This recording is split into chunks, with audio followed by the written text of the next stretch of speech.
I always think of this quote by Frantz Fanon, who said that Europe had woven him out of 1,000 details, anecdotes and stories, his story. I guess that's what I wanted to do with Afropean, is sort of weave the black experience back in to the sort of various national identities of Europe. I wanted to create a book that basically showed that black people exist in Europe.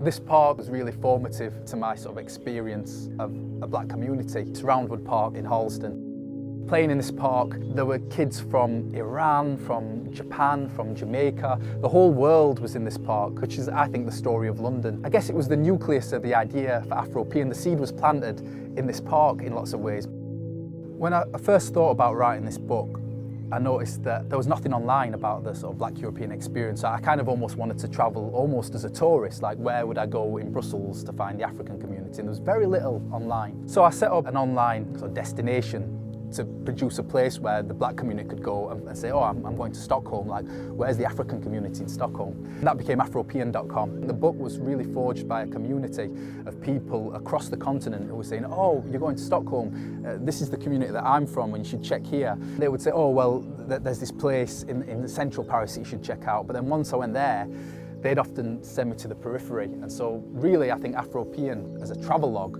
was a journey through Europe's peripheries, places that aren't included in the travel guides for those places.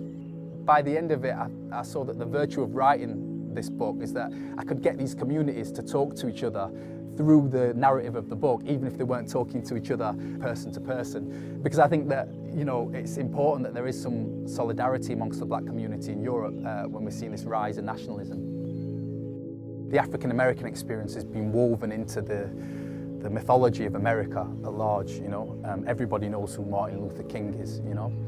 Whereas I noticed that the Afro-European experience, there's never been a civil rights movement in Europe. And so what you find is that the Afro-European experience isn't as solid or as sure of itself. And so for me, I think what joins Afropeans together is a history of colonialism. And in most of the places that I visited, it was black communities dealing with the injustices that are still prevalent from the days of colonialism. That, you know, a scholar, Michelle Wright, once said, you know, the past is not behind us, it's all around us in changed form. And so there are all these hierarchies embedded in Europe that I feel like the black communities are kind of grappling with. And I think that's the one thing that really connected the black experience in Europe.